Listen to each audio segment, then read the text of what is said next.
Sanibona, phinde nginibingelele nje namhlanje ngalesi sikhathi, ngalo mzuzu, ngaleli hora.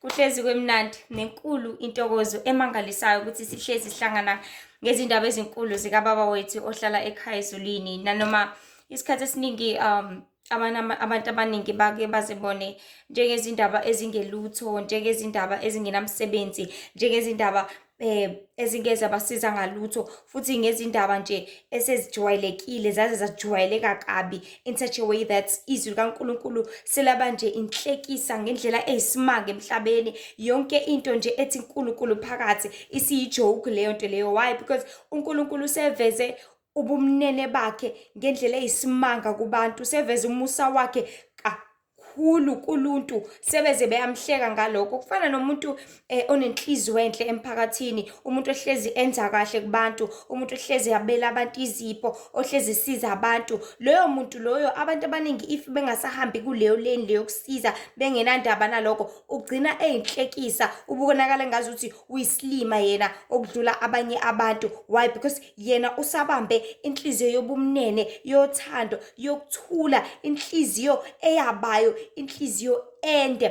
Because now we live in times lapho khona abantu bengesanazo inhliziyo. Number 1, abasana inhliziyo ebekezelayo. Number 2, abasana inhliziyo emnene. Number 3, abasana inhliziyo enothando, inhliziyo ekwazi ukupha nanoma umuntu engacelanga. But lo obonakala esanakho lokho, uyena umuntu obonakala esayisilima, uyena umuntu obonakala enga-upgradeanga, uyena umuntu obonakala esayisibula, obonakala ngazuthi yena kakhulu, yena akathuthuki. Imagine having to uthuthuka kodwa bele uthuthuke i-character yeqiniso, lento edingakalayo. So intuthuko lapha emhlabeni isihambe yaze yafinyelela at a point or a stage lapho khona yabukeke ngazuthi ukuze uthuthuke nawe kumele ufane nabanye abantu, nawe kumele ube nenhliziyo elikhuni, nawe kumele ube nenhliziyo embi, nawe kumele ube nenhliziyo encishanayo, nawe kumele ube nayo yonke le character esikhona njengamanje, of which is i-character yesitha ngendlela esimanga. So isitha sesifika nentuthuko, safika nemali, nemsebenzi, safika nazo zonke izinto, sangagcina lapho seze safika nentuthuko yokuthi ukuze uthuthuke uwumuntu ungabi nendaba nomuntu,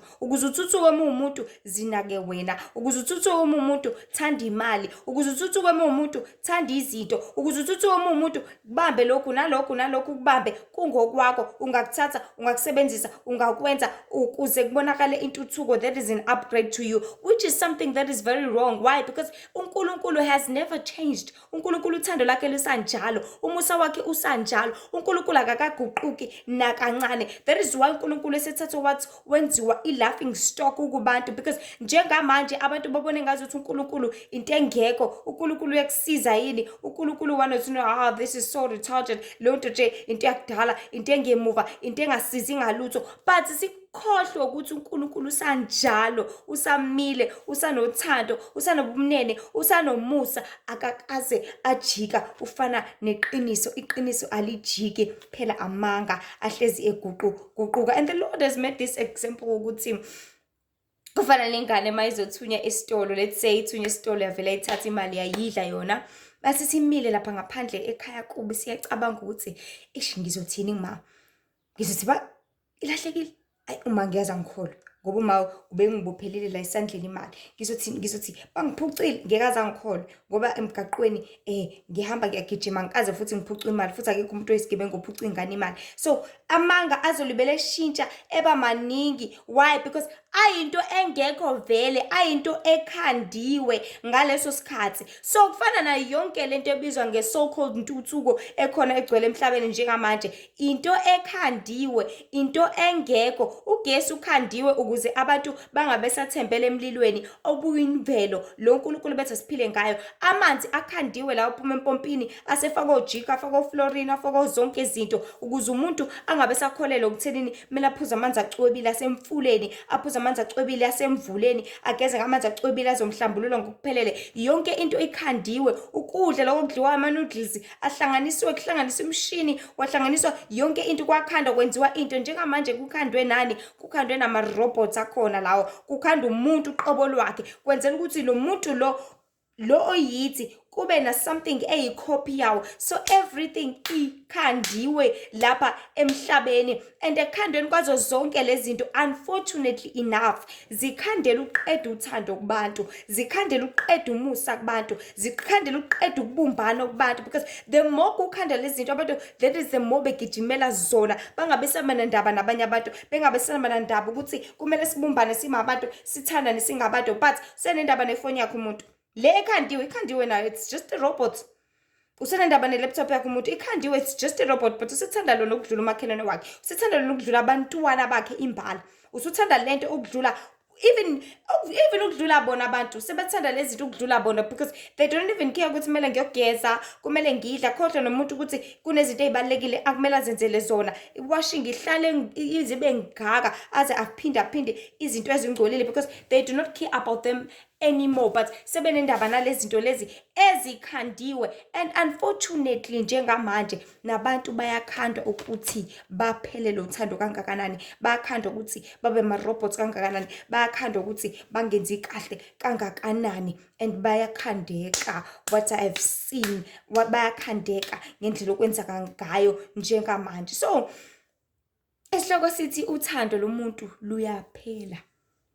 Uthando liyaphela ngempela kubantu njengamanje. Uthando is fading away, and ngendlela eyisimanga, and ngendlela futhi engizothi ibhlungu from deep within, because singabantu ekugcineni kosuku siyadingana, yazi, singabantu ekugcineni kosuku the only way ongatshikisa ngayo umuntu uthando ukuthi uhlale naye la, ukuthi nixoxe, ukuthi nje nenze izinto ezinormal ezidinga abantu soul wise, because our souls need each other. That is why sibuye sihlangane even in dreams, because that is when your soul, they get together, they get to chat, they get to have a reunion. But if sesibuyela la physical, sesivuka hayi ke kusekuseni manje abantu sebeyavuka bahamba bemsebenzini bayikoleni bavuka benza izinto abazenzayo, kuningi okwenzakalayo okwenza ukuthi ama souls wethu ahlukane, aseparate. Lento bengayona uJehova besidalele yona, lento bengayona uNkulunkulu besiplanele yona, lento bengayona injogo yaNkulunkulu lapha emhlabeni. So uthando lomuntu luyaphela, and unfortunately the more luphela uthando lubantu, khona abantu abangakakuboni lokho ukuthi abantu abasayiyona lento abakade beyitshela ukuthi bayiyona kuqala. So isikhathi esiningi uJehova uNkulunkulu wethu ongcwele uyakatshala amazwi, you know, in many instances when it comes to me, amazwi akuwatshala nje instantly ngaleso sikhathi ukuthi I'm just walking endleleni, vele nje uma uqinisa ukukhulume that thing ngaleso sikhathi, and then I'll quickly write it down, or if ngibhala ngaphansi ngirecorder, you know, depending ukuthi ngiku-environment kanjani, ngiphetheni, nanokuthi kwenzakalani, ngibona ini kanjani by all the signs and izinto uNkulunkulu asuke ezama ukuziveza ngaleso sikhathi. So usuke zama into eyodwa ukuthi kuzwakale umyalezo, kuzwakale whatever suke zama ukuzivezela kona, nokuthi sazi ukuthi yini kumele siqwashise noma esiqwashe ngayo izoba usizo kuthini, because kuhlezi kuningi ubaba wethu ohlala ekhaya ezulwini angakukhuluma nathi, kuhlezi kuningi afuna ukusicobelela kona, afuna ukusitshela zona ngezinto eziningi ezinkulu futhi ezidingakalayo ngezempilo zethu. So iphutha elikhulu elinokwenzeka abantu baNkulunkulu ukuthi thina sonke singabantu, iphutha lokujwayela izinto, sizijwayele kanti sizijwayele kabi, okugcina sekunzima ukuthi siziyeke, because into the more uyijwayela uzuyijwayele nangakabi, uzuyenze noma ngasafanele, uzuyenze noma singasekho isidingo, because you are so used to it ngalendlela ukuthi usuzuyijwayela nakabi. So singabantu, that's the mistake that we are used to doing, ukuthi izinto siyazijwayela ngendlela eyisimanga, sizijwayele kanti sesizijwayela kabi, karongi, futhi sigcina sesingasakwazi ukuziyeka. So ilapho indaba ilahleka khona. Kunokuningi kumele sihleze siqonda singabantu ukuthi yazi lapha emhlabeni singamagumbi nje kuphela. You're just a house, man. Yabo umzimba wakho lo uyindlu nje kuphela. Endlini kungena nanoma ubani ngithi. Endlini ungena nanoma yini ngithi. Endlini ngena ingane, ngena umuntu omdala, ngena umuntu okwesinye isibongo, ngena walesi sibongo, kungena nanoma ubani, as long as uzovuma ukuthi kungene leyo muntu loyo. But if ungavumi futhi awumvumeli, uhlala lapha ngaphandle. So kumele sihlezi si-understand ukuthi inezimanje izinto eziningi singayithatha ngokuthi ingqondo yomuntu ucabanga kwakhe yonke imidlinzo yakhe nani nani, but kusuke kune-influence ye-spirit thizeni because we are spiritual beings, siyimimoya. Fana noma uzongena emzini womuntu, uyangena kukhona umakhelwane, kukhona abangani bakhe, khona yena. Mawungena uzokhuluma naye, right? Uzothi hawu sibani bani, sacela bandla ningiphe usawoti. Engakhuluma kuqala umakhelwane athi hayibo, usawoti osanda kwenzani, why uhlezi ufuna usawoti lona? Engakhuluma kuqala, you know, something like that. Noma kukhuluma umngani wakhe athi hayi ungawudli usawoti, yazi usawoti uyabulala kanje kanje. Mind you, in this house, wena uzokhuluma nomnikazi wendlu ngithi, and lo mnikazi wendlu uyena olindele i-response yakhe. But if ufika la, there are possibilities ukuthi kungabi uyena yedwa ozokunikeza that response osukuyifuna or whatsoever lento osukuyidinga, kodwa unganikezwa it's either of these other spirits or other people, ngizothi abanye abantu, but it's other spirits kahle kahle mase usuyijulela spiritually. Either of them can respond to you. Bakhulume nabo basho ukuthi hayi ungakwenza ukuthi hayi ukuthi kuukuthi, you know, in that instant kuzoya ngokuthi umazi kangakanani lo muntu, ukwazi kangakanani ukudiscern between a different spirit in this body, noma kusanguye kusawumphefumulo wakhe okhulumayo, by knowing the kind of character umuntu ayiyona, by knowing ukuthi umuntu owuhlobo oluwukuthi. Because if uzocela kumakhelwane wakho uthi sacela ungiphe usawoti, uyamazi ukuthi umuntu ophanayo, uyamazi ukuthi umuntu oncishanayo, but if engumuntu ophanayo uthi uyafika kuyena angakunikezi lo sawoti noma kukhwafe akushonisele nale, you will realize ukuthi no man, njengamanje they are under a certain influence or a certain spirit esisuke sibabuza ngaleso sikhathi esibenza ukuthi bangakunikezi lento le, futhi kuya ngabo ukuthi bayavuma yini lo. So let's say usuyabafica ke labantu bobathathu, uyamfica ke umngane wakho athi hayi ungawudli usawoti ngoba ukuthi nokuthi, kuzoya ngokuthi umakhelwane wakho lo ozomcela these salts yena uzolalela laba yini, noma uzothi hayi anikahleni athathe usawoti akunikeze na. So if ngaso sonke isikhathi uzocela umuntu, hleze namhlanje uzomcela uthi aboleke u10 rand, ngakusasa umcele akubole u20 rand akunikeze, uyamazi ukuthi umuntu olungile, and uthi uyafika on the third day hleze ufuna kuboleke futhi another 5 rand, avela athi ayi wena njalo nje uhleze ucela imali. Uyamazi kodwa ukuthi umuntu olungile, uyamazi kodwa ukuthi umuntu une character njani, uyamazi kodwa umuntu ocabanga kanjani, uyamazi futhi ukuthi umuntu ojwayele ukwenza kanjani. You will realize ukuthi no man, they are under a certain or a different spirit ngaleso sikhathi esenza ukuthi bangakunikezi lento oyidingayo ngalomzuzu, esenza ukuthi bakuncishe whatever osukuyizoyilangazelela noma uzoyicela kubona. By realizing and knowing the kind of people they are, uzobona ukuthi no man, akusibona abakhulumayo njengamanje, but umoya thizeni, umoya wokuncishana.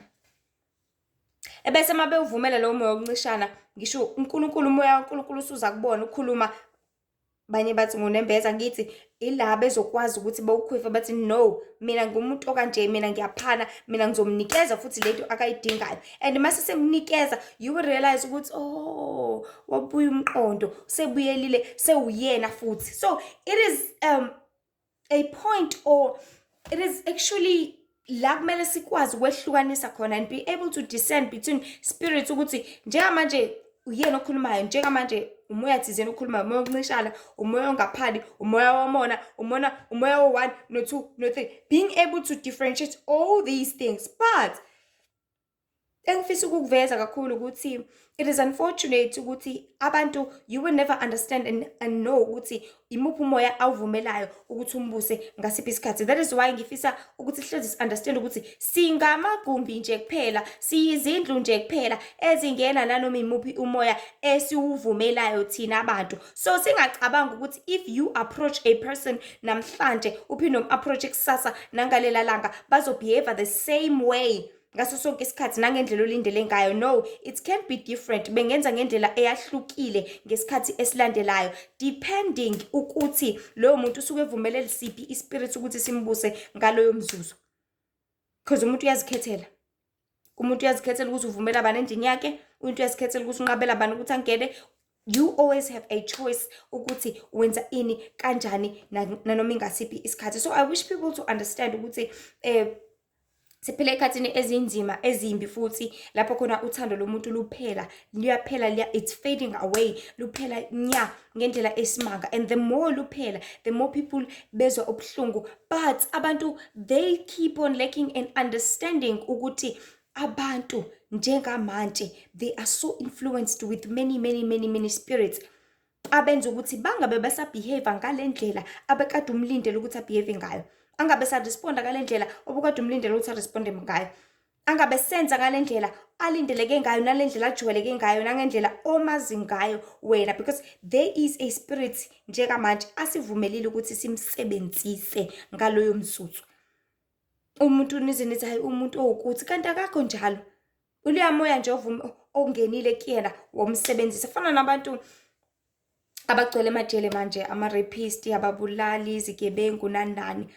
Uthola ukuthi masuhlala naye phansi lo muntu umbulali wabantu abawu-100, kodwa mawuhlala naye phansi akananhliziyo wenhle kanje, because usuke evumele that spirit ukuthi samvumela wabulala ngaleso sikhathi, wasivumela futhi wabulala futhi ngaleso sikhathi, waphinda wasivumela futhi waphinda wasivumela, kodwa yena self akekho njalo. It was just a spirit besingene sabusa umzimba wakhe, samsebenzisa, samenzisa zonke lezi zinto akazenzile ezigcine zamledela ejele, la esebizwa khona ngombulala, la esebizwa khona ngombulali. Kanti cha, it was just that moya wokubulala ongenele kuyena, yena wenza njani? Wovumela. So inkinga kakhulu le ndaba yokuvumela le mimoya, but then ke abantu ngonga understand ukuthi ba spiritual kangakanani, ila imoya izoqhubeka ibabuse in these times, and especially in these days esisiphila kuzona njengamanje. So izinto eziningi ezenzakalayo sibona ngenkambo nangezenzo zomuntu ukuthi uvumele muphi umoya, ebese uyabona ukuthi ubuswa yini njengamanje. But okubuhlungu kakhulu ukuthi yize kunjalo ungacaciseleki ngezwe lekamoya, because many people abacaciselekile ngezwe kamoya ukuthi yikho okwenza umuntu angaboni ukuthi njengamanje akusafani nakudala. Like I was saying ukuthi isikhathi sesiphila kusona, we are so exposed to ama-spirits amaningi enzela ukuthi abantu bavaleleke bathi mba bangakhuli, abantu bavaleleke bathi mba bangazani noNkulunkulu, so that bengezobona ubuso kaNkulunkulu, because it is getting closer and closer each and every day, each and every year ukubuya kukaKristu lapha emhlabeni. But imimoya ikhanda isiqinisekiso sokuthi uKristu ufika engafici umuntu ongcwele, ufika engafici umuntu wenza intando kaNkulunkulu, ufika engafici umuntu azomthatha ambuyisele embusweni wezulu, noma aye naye ekhaya ezulwini ayobusa naye for that 1000 years, noma abone umbuso wezulu ngelinye ilanga. So le mimoya ilwisa lokho ngaso sonke isikhathi, ihlezi ilwa ngokuthi zibusele kubantu ukuthi baqede kakhulu umoya kaNkulunkulu khona udroweke uzuphele lapha emhlabeni. And masusuphelile thina ngoba kuzobe kuzenzele kumachanca lapha emhlabeni, yonke into izobe yibusela, kuzobe kwenzeka isinoma kanjani, okuyinto enkulu enzima ebuhlungu futhi esobe sibhekene nayo ngaleso sikhathi. Kodwa ke ngoba uNkulunkulu sesithanda, usesilangazelela ukuthi sibuyele kuye, sihlale ebukhoneni bakhe ukuze sizokwazi ukuhlengeka, sisindiseke ezintweni eziningi ezizayo esizobhekana nazo and esizibonayo sezenzeka already. So kubalula kakhulu yazi uma ulazi iqiniso likaNkulunkulu, ngokuba uzohlezi ukulwela ukuphila ngaso sonke isikhathi. You know, if you know the truth of the Lord, you will always fight ukuthi uligcine. Mawuhlezi wazi ukuthi uNkulunkulu nale character uzohlezi ukulwela ukuthi ugcine. Now I'm talking to a certain person thola ukuthi manje lo moya ufuna ukubusa wena ke. You need to understand ukuthi ukuze ungakubusi kumele uzazi ukuthi umuntu onjani, kumele uzazi ukuthi umuntu ophila kanjani, kumele uzazi ukuthi ama values akho akanje, ukuze noma umoya uku-influencer to do something different oyibonayo ukuthi no mina ngibehave kanje, mina ngitshontshe, mina ngikwenza ukuthi ukubambisise kuqine lokho. So you have to know i-character kaNkulunkulu ukuthi yiziphi izithelo zikamoya ongcwele, uziveze futhi ngaso sonke isikhathi. Futhi-ke ngokwenza kwakho kanjalo ilapho usuke wenza isiqinisekiso sokuthi uyayilwa futhi uyayilwisa le mimoya nanoma ingazama kangakanani ukuzibusela lapha emzimbeni wakho nalapha kuye. Uyilwisa ngani? Ngeqiniso, futhi uyilwisa ngeqiniso lona lodwa. So it's like being influenced ukuncisha umuntu something. Your friend tells you ukuthi hayi ungamnikeze, bese wena uthi hayi wena hawu angincishani mina, ngeke nje ngize ngimncishe, bese uyamnikeza ngenkani. By realizing ukuthi lento akayishoyo athi ungamnikezi, bese ubuka eyakhe character ukuthi no mina I'm not that kind of person, mina ngiyena umuntu oncishalayo, mina futhi ngeke ngize ngimncishe. You can rebuke that spirit ngaleso sikhathi esizokutshela ukuthi ungakwenzi lokho, ebese uthi no ngizokwenza mina because I know myself, I know ukuthi mina nginomnene, I know ukuthi nginomusa, I know ukuthi nginothando. By holding that character uyibambisise, that is when you will be able to fight this thing off, ebese kwazi ukuthi kupheleliswe wenze into odinga nekumele nefanelekile ukuthi uyenze ngesikhathi okuyiso. By what? By understanding and knowing the truth and knowing who you really are and knowing the character of God and knowing ukuthi kumele uyigcine. So ithelo zikamoya ziluthando. Uzazi ukuthi kumele ngihlezi ngithanda noma abantu bengathandani, abantu bezondala, but mina ngiluthando, mina ngiyabathanda abantu. Number 2, uzazi ukuthi mina nginobumnene noma abantu bengenabumnene bengasabekezeli, uzazi kodwa ukuthi number 3 nginesineke. Abantu abasenasineke njengamanje, abantu baphuthuma bajahile, ziningi izinto kuyabanja kuyeke emhlabeni, but uzazi ukuthi wena unesineke, uyakwazi ukubekezela, uyakwazi ukulinda, ukuzithiba, which is something that is very huge and very broad njengamanje. Abantu abasazithibi ngalutho, abantu bafuna yonke into manje, abafuna everything efika iyathathwa. Is it either fashion, is it either kind of music, is it either kind of whatever. But they all want to grab all these things. But if you know yourself, you will know exactly what mina, I'm not gonna do all these things, but I will hold the character yokuzithiba, ngihlale la uNkulunkulu engibekile khona, so that ngizoyibamba i-character yakhe noma kunjani. Ukubekezela it's a very huge thing, eyinkinga kakhulu. I-patience ayisekho kubantu, abantu abasabekezela basakwazi ukulinda. But if you know the character of the Lord, uzoyibambisisa noma kunjalo. Yes, njengamanje all the things are getting higher and higher and harder and harder. But if into uyazi, if into uyiqonda, and if into ufuna ukuyibambisisa, kuzoba njalo nangempela uzoyibamba. Why? Because you know who you really are, you know yourself. Uyazazi ukuthi ungubani, uyazazi ukuthi kumele behave kanjani, futhi uyazazi ukuthi kumele ubambe yiphi i-character kaNkulunkulu. And mase usuyibambile that character of God, that is when uzohlala ebukhoneni bukaNkulunkulu, ungafani wena nezwe. Because izwe liyaguquguquka manje, izwe liyashintsha, abantu bayashintsha, izinto ziyashintsha, imimoya abantu bayivumele babusa ibenzisa zonke lezi zinto lezi. But if you are holding the character of God, which is the truth, iqiniso likuhlalisa lapho, awunyakazi, you stay humble and you sit down. So as I was saying ukuthi, you need to always constantly remind yourself ukuthi no mina anginawumona, anginanhliziyo embi, mina futhi angideleli, mina ngiyahlonipha. Just constantly remind yourself, because all these things, if umntwana, all these spirits, they're gonna come you and they tell you ukuthi vele nabanye bahloniphi, vele uzomhloniphela lona, vele ku 1 or 2 or 3. But if you're going to keep on telling yourself ukuthi lalela mina ngiyazazi, it's like if uzohamba uyohlala kwenye indawo erest, usuke ekhagini uyawazi ama-values akhona, uyazazi into ofundiswe khona, uyazi ukuthi ekini kuphilwa kanje. If ukwazi konke lokho ufundisiwe, uzothi noma usuphambi kwabantu wazi ukuthi mina angikwenzi ukuthi, mina ngiphila kanje, mina ekhaya ngifundiswe kanje nakanje, angeke ngize ngikwenze lokho, angeke ngiphile leyo mpilo, angeke ngize ngiyenze leyo nto, but ngizokwenza lokhu engiyalezwe ngakho ekhaya, because ngiyazi ukuthi ngiyalezwe ukuthi kungisize kuphi. So akusizi ukuthi ngishintshe ngenxa yabantu.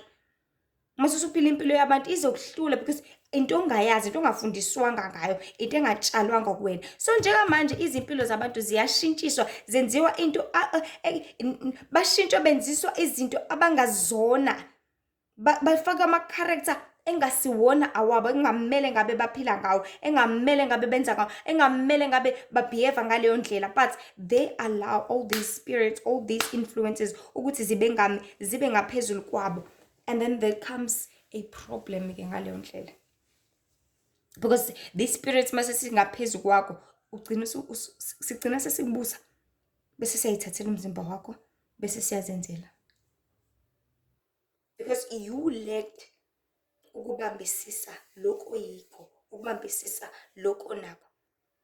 Mase usushintshile usushintshela abantu, and mase usushintshile, yazi the problem kakhulu futhi ukuthi ingane mase sishintshele kovasi ezikoleni nani ibuye izoshintsha izodlala leyo ndima yayo le yade idlala lapha, noma izobehave ngendlela yade ibehave ngayo khona la ekhaya. Lobu buhlaza efike yabufunda lapha kwezinye izingane kweminye imizi izokuveza khona futhi la ekhaya. Kodwa la ekhaya befundiswa inhlonipho, la ekhaya befundiswa ukuthi iphatha kanjani, la ekhaya befundiswa ukuthi ikhuluma kanjani, but ayisakwenzi lokho. Isibuke lokho ngaphandle kwabukeka kwangconywana, kwakuhle, kwathandeka, kwa right, bese ke yenza ngakho lapha ekhaya, which is very wrong. Okuyinto engamele ngabe kwenzeka kanjalo. But ngaso sonke isikhathi into kumele siyenze ukuthi sibambe our characters esifundiswe uNkulunkulu, which is the character of God, which is the fruit of the Spirit. Galatians chapter 5, I think iqala lapha ku verse 25 or 26. Ukuthi nazi izithelo zikamoya, ukubekezela, ukuthula, ukuthanda, ukuyinjabulo. Hlezi ujabulile if you've got the character of the Lord. Hlezi unokuthula if you've got the character of the Lord. Hlezi ubekezela if you've got the character of the Lord. So kodwa ke uma ukwazi okuhle kumele ngabe yakwenza, kodwa ungakwenzi, nguwe futhi osuke uvumela this bad and dark spirits influence sikuholele ekungenzini kahle. And sonke siyazi ukuthi yonke into, ngisho kungathiwa uyazi kangakanani, uma ungayenzi uyafana nomuntu ongayazi kwanhlobo, and ugcina usuyikhohlwa njengokuphelele futhi nanobungabi na ndaba nayo. Manje ke siphila esikhathini lapho khona abaningi bezitshela ukuthi yonke into isafana. Indlela abantu izingqondo zabo, let me say, azifuna ukukhula ngalendlela ukuthi they think everything is still the same.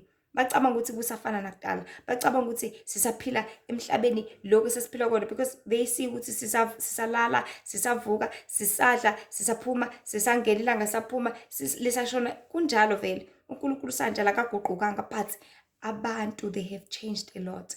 Imimoya esingenile a lot, izinto sezishintshile a lot, so akusafani nakuqala. So abantu bazitshela ukuthi yonke into isafana, bacabanga ukuthi umuntu usanothando, bacabanga ukuthi umuntu usanobubele, usanomusa, umuntu usalungile, umuntu usanozwelo, umuntu usanosizo njengakuqala, kanti akusekho njalo njengamanje. Asisekho, sisesikhathini ezinzima lapho khona abantu bengabazithanda bona, bengabathanda abantu, bengabantu abathanda izinto, bengabantu abathanda imali nokunye okuningi okungabo, of which le level ye-selfishness esikhona njengamanje, it is a sign and a representative yesithi, because isithi isona esinendaba naso, isona esi-selfish, isona esithi no, you need to care about yourself, isona esazi ukuthi you need to be proud, you need to everything have to be about you. Omunye umuntu ungabi nendaba naye, omunye umuntu ungamsizi, omunye umuntu uhlangana naphi nayo.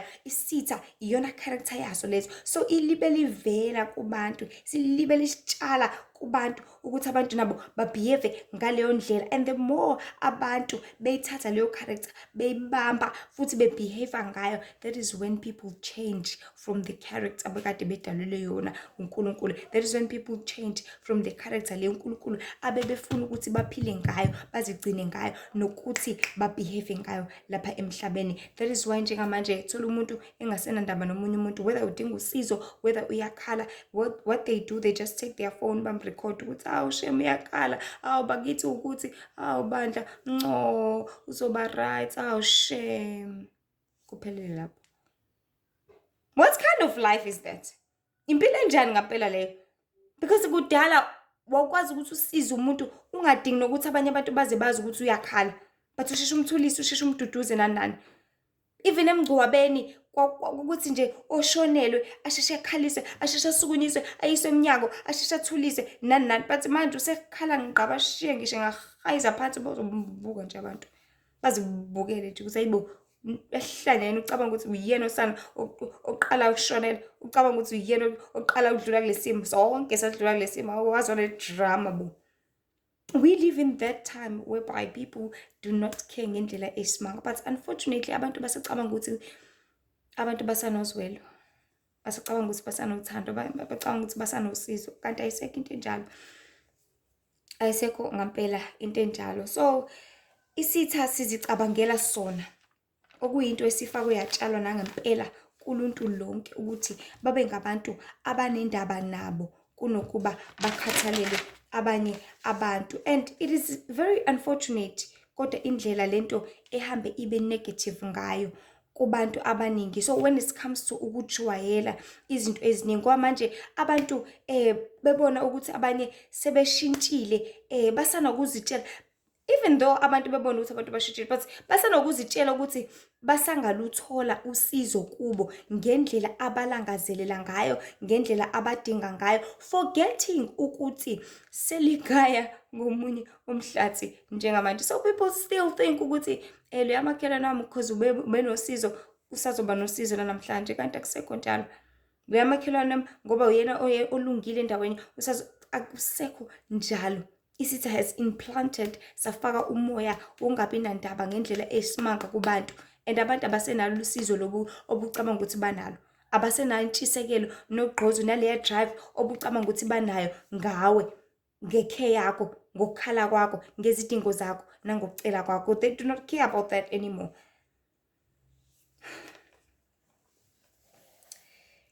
So the character of God iyafadabala, iyaphela kakhulu kubantu. In fact, abasayingeni nje indaba yabanye abantu. Lento it's like having a store, you know, kunestore, sokuthi unesitolo nje wazi ukuthi nje wena uhlezi uthenga ama-veg khona, uhlezi uthenga your favorite veggies because ama-veg akhona a-right, ama-veg akhona a-healthy, ama-veg akhona uyazi ukuthi bawatshale kanjani nani. And sithi uma sesivaliwe usulibele uyigudlisa khona kusanethemba lokuthi mhlambe bayovula, kanti uthola ukuthi phinde they will never ever open kuleso sitolo ever again. Kodwa usahamba usanethemba, usalibele uyigudlisa, so enhlizweni yakho uzophatheka kabuhlungu, uphatheke kabi, kodwa ingekho into ongayenza because kuvaliwe whether you like it or not. So bantu bakaNkulunkulu kumele sazi ukuthi futhi siqonde ukuthi lapha emhlabeni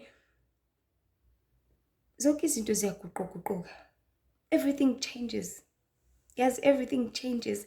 Whether ziguqulwa isikhathi ukuthi okay siphelele isikhathi ke manje asisakwazi ukusurvive, asisakwazi ukwenza ukuthi noma izimo ezenzakalayo ukuthi ngeke ngibhekane nenkinga kabi, ngisadayisa, ngisakwenza 1 no 2 no 3, ngeke mina impilo yami nje inzima, sengifuna ukushiya manje kuba umfundisi, ngifuna uhambe ngiyosebenza manje ngihlupheka kabi, lento yokuba umfundisi ayingisizi ngalutho, lento yokuhambe ngishumayela ayingisizi ngalutho. Izimo ziguqule abantu baze bashiye iplatform nala uNkulunkulu ade bebeke khona, befuna ukuphila eyabo impilo, befuna ukwenza ngokwabo ukubona, befuna ukwenza ngokucabanga, befuna ukwenza ngeyabo intshisekelo nangokwabo ukuthanda.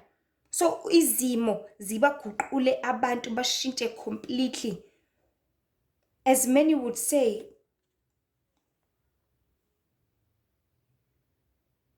Because abantu, they always change. Kwaze bathi sithi isisho sesiZulu ukuthi amane uthemba itshe ungalingi uze umthembe umuntu, because umthemba kanjani umuntu ozoshintsha kusasa? Umthemba kanjani umuntu ozofa kusasa?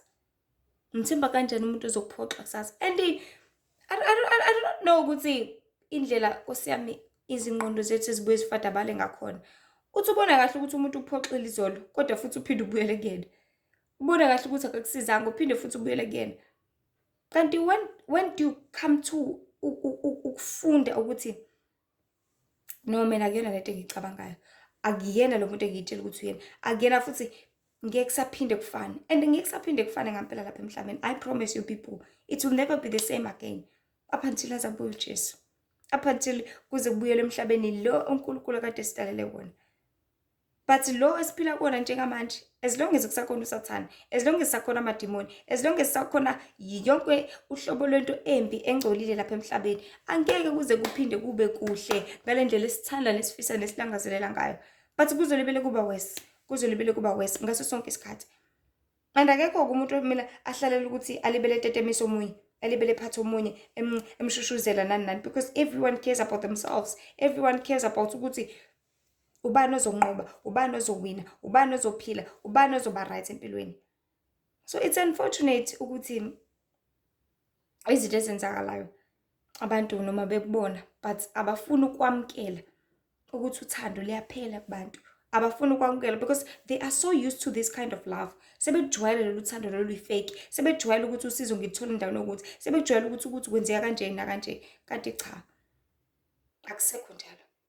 And it's very unfortunate. Inkinga esekuthenini abantu basicabanga ukuthi usizo bazolithola lapho bejwayele khona, nalapho becabanga ukuthi bazolithola khona, kanti akusenjalo. Umuntu azitshela ukuthi uma nje kwafika umfundisi thizeni, nguye ozongisiza ezinkingeni zami, nguye ozongisiza einsizini zami, kanti akusekho njalo ngoba abantu abasafuni nesikhathi sabo, abantu abasafuni nemali yabo, abantu abasafuni nokuzinikela 100%. Umfundisi yena makubusika nje akabhabhadisi umuntu nje ugodola kabi nje umfundisi shame. Umfundisi mase kusebusuku nje ufuna nje ukuyohlala nomndeni wakho ukuthi umzalwane othi ngikhulekela unezilwane uhlanganaphi. Umzalwane azayicisha impela ifoni umfundisi ayicisha impela ifoni. Imagine something like that. Because people do not care anymore.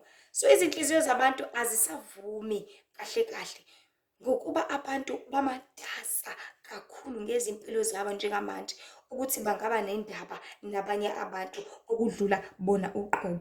Okuhle kodwa ngoNkulunkulu ukuthi uyaphendula yazi ngokusebenzisa nanoma ubani onhliziyo yakhe ivuma ukufeza lowo msebenzi ngaleso sikhathi, kodwa ngokuthatha ngokuthi wena ujwayele ukusiza ubani kanye nangongaqondi isandla sikaJehova, lapho ugcina ungasambonanga.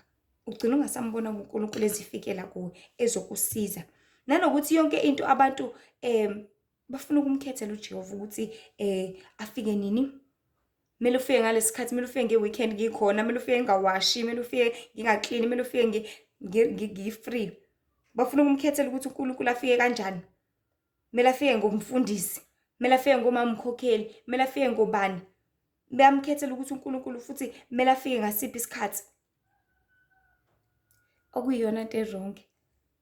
uNkulunkulu ufike ngesikhathi sakhe, ngomzuzu wakhe, ngomuntu amkhethile, lo onhliziyo yakhe ivuma. Yes, wena ujwayele ukusiza umakhelwane wakho, but what if ngalesi sikhathi uzosiza umzalwane wakho? What if ngalesi sikhathi uzosiza umntwana wakho? Wena usujwayele umakhelwane wakho, usalifuni lolu sizo loluvela ngale ndlela. That is how icebo likaNkulunkulu lihleze livimbeleka ngawe wena muntu ngokujwayela kwakho izinto eziphelayo. Because usujwayele ukuthi ngizosiza usibone bani, yena kanti alisekho uthando kuyena, selumphelele done, finish and cloud. uNkulunkulu athi letho sizo ngomunye umuntu onhliziyo yakho ivuma ukuthi akusize, ungabe salibona lelo sizo. Ebese uphinda ukhala kuJehova ukuthi uNkulunkulu akakusizi ngalutho, kodwa uNkulunkulu ebethe kusizile wena ungafuni ukulibona usizo lakho because awufunanga ukunderstanda isikhathi sesiphila kusona, awufunanga ukunderstanda abantu asebephila njengamanje ukuthi abasebona labantu bacabangayo, abasebona lolu sizo bulufisa, abaseyona lento ozitshela ukuthi bayiyo. So we live in those bad times. Njengamanje lapho khona abantu they lack understanding ukuthi impilo akuseyona leyo icabangayo. Abantu akusebona labo oyitshela ukuthi bayibona. Inhliziyo akusezona lezo oyitshela ukuthi ziyizona. So let us come back to terms bantu baNkulunkulu ekutheleni siqonde ukuthi uJehova ufika ngesikhathi athanda ngaso, ufika ngomzuzu oyiwona wona, ufika ngexesha ongeke uze walicabanga. That is why ehlezi eshizini lakho ukuthi hlangani nilindile ngoba usuku nesikhathi anilwazi. So if uzocela uNkulunkulu uthi Nkosi nginenkinga yazi, ngihlaselwa izilwane noma izipoki, ngihlaselwa ini, Yes, engqondweni yakho uzo-expect ukuthi mhlasimpe ngoba umfundisi ukuthi ngimjwayele ukuthi uyena ohambe ekhulekela izipoki. What if umfundisi akasenandaba nokukhulekela abantu? What if umfundisi usenendaba nomndeni wakhe? What if umfundisi usenendaba nesikhathi sakhe, usenendaba nonkosikazi wakhe? And uNkulunkulu athumele umama wakwamakhelwane. Athi uyafika umama wakhelwane umkhwife umshonise le, ngeke nje. Because when you are used to ukusiza umfundisi angithi, not underlining and understanding and knowing ukuthi akusekho njalo. That is how and when icebo likaNkulunkulu ulivimbezela-ke empilweni yakho. Bese kube ngazuthi uNkulunkulu akafikanga kuwena. Kube ngazuthi uNkulunkulu akazamanga ukukusiza. Kube ngazuthi uNkulunkulu akazamanga ukusondela kuwena. But wena ohlulekile ukumvumela uNkulunkulu. So it's about time bantu baNkulunkulu sicela amehla kamoya kubaba ohlala ekhaya ezulwini. Ukuze sisize sikwazi ukubona izinto ezenzeka kwamoya ukuthi ngampela this is uNkulunkulu. Akwazi ukusiza, ukwazi ukuhlukanisa and be able to differentiate and discern ukuthi nasi isandla sikaNkulunkulu sesifika. Naka amandla kaNkulunkulu esefika. Nasi isikhathi uNkulunkulu anginika sona. Naku umzuzu, naku uNkulunkulu esengivezela, naku sekwenzeka izinto, nalo usizo uNkulunkulu eselilethe leli bekade ngilicelile. But if ngaso sonke isikhathi uzohamba ukuthi thina sizitshela ukuthi usizo soluthola endaweni ukuthi mase ungasaluthola endaweni ukuthi kuzokwenzakalani. Ujwayele ukuthi uyothenga lapha mase kuvaliwe uzofuna ukuvula ngenkani vodlo. Ngeke uzokwenza lokho. Uzofuna kusiza ngenkani umfundisi ngisize ngenkani, akafuni. Inhliziyo yakhe ayisavumi. Akanandaba nawe. Hawu umprofeti nje esacela ungisiza, inhliziyo yakhe ayisavumi, usenendaba nemali. Ufuna ukuyosebenza yena akasenandaba ukuthi kunabantu abadinga usizo nani uhlangana nabo. And labantu laba uNkulunkulu abasebenzisayo okuyibona abagcina behlekwa, bebonakala ngazathi yilima, bebonakala ngazathi because isandla sikaNkulunkulu abantu abasasazi, abasasiqondi, abasasiboni. Ngoba uNkulunkulu ufika ngesikhathi sakhe, ufika ngomzuzu wakhe, ngesikhathi esifanele esidingo wena. So abantu baNkulunkulu, let us come to terms and understanding ukuthi uthando lomuntu luyaphela. And njengamanje siphile ekhathini zokugcina whereby uthando luyaphela each and every second, each and every day kubantu. And the more liphela uthando kubantu, I promise you ukuphela kubuNkulunkulu kubona. Because uthando, it is one rule uNkulunkulu ayibekile, it is one character uNkulunkulu emvezayo ukuthi umkhulu kangakanani. But makuphela the very same love kubantu kuphelani? Kuphela uNkulunkulu kubona. So uzothini uzoqhubeka kusiza umuntu engasenalo uthando? Uzothi usizo uNkulunkulu, usizo yiloya muntu ongenalo uthando, akanabo nje uNkulunkulu. So abantu bavumelena nomiphi imoya yababuse emhlabeni, and they keep on allowing them ukuthi babuse. So let us open our eyes. Simnxusa uNkulunkulu ukuthi asisize sikwazi ukubona la esisiza khona, sikwazi ukubona la eziveza khona, sikwazi ukubona la isandla sakhe esilulele khona, ukuze singadideki, ukuze singalutheki, ukuze singaze sitshele ukuthi uNkulunkulu akasizi kanti uyazama ukusisiza. Kuphela thina singaboni isandla sakhe la esisiza khona. Singabona abantu abasebenzisayo la ezama ukubaletha khona ukuze bazoba usizo empilweni zethu. Let us pray for that to uNkulunkulu, because uthando luphelile kubantu. uNkulunkulu uphelile kubantu, but bakhona abantu abamthandayo uNkulunkulu abamlangazelelayo.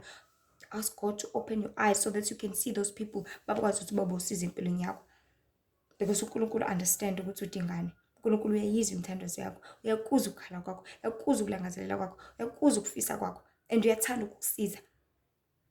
But inkinga umboni, inkinga umazi, inkinga umqondi, inkinga usujwayele wazojwayela kabi kanti usujwayele into engeyona. Usujwayele wazojwayela kabi, akusekho njalo. So zisize wena muntu kaNkulunkulu ngokubusana noNkulunkulu, zisize wena muntu kaNkulunkulu ngokuzibuyisela uthando lwaNkulunkulu, in understanding ukuthi uNkulunkulu usebenza kanjani, and understanding ukuthi uNkulunkulu ufika ngesikhathi sakhe, and understanding ukuthi uNkulunkulu ufika ngomuntu wakhe ngendlela yakhe. Ungamcabangeli ukuthi afike nini, ungamcabangeli ukuthi afike ngasiphi isikhathi, ungamcabangeli ukuthi afike kanjani, but umlindele ukuthi afike nanoma ngasiphi isikhathi, nanoma kanjani, noma ngamuphi umzuzu, because uzofika ngowakho umzuzu olungile, ofanelekile, awaziyo futhi ukuthi ukulungele nawe, because the Lord understand you better. But you just need to be able to see. Angaze wadlula uNkulunkulu, because mase sedlulile futhi you will be in trouble. Wena uzoba senkingeni uthi hawu, yasi nangu umuntu kade ezongisiza, they're gone, abasekho. But allow the Lord to help you. Usizo lusakhona, usizo lusabiwe, usizo lusasondela kuwe, ngoba uNkulunkulu uyalangazelela ukukusiza. Phela udinga wena ukuthi umvumele, unganqabeli icebo lakhe ngokucabanga kwakho nangokwenza kwakho nangokuzitshela ukuthi uhlakaniphile. So nje Nkosi Mbinani, Nkosi nibusise kakhulu. Ngiyakhohlwa ukuthi uNkulunkulu uyasizonda isono, uNkulunkulu uyabuthanda ubungcwele, futhi-ke sacela ndidlulise nemiyalezo nakwabanye nje bathole ukuphulukiswa nokusizakala kakhulu. Amanye amavidiyo khona on TikTok where there are 10 minute videos, and same videos on Instagram and same videos on Facebook. So nje Lishithemba Mzobelo, Nkosi Mbinani inibusise. Amen.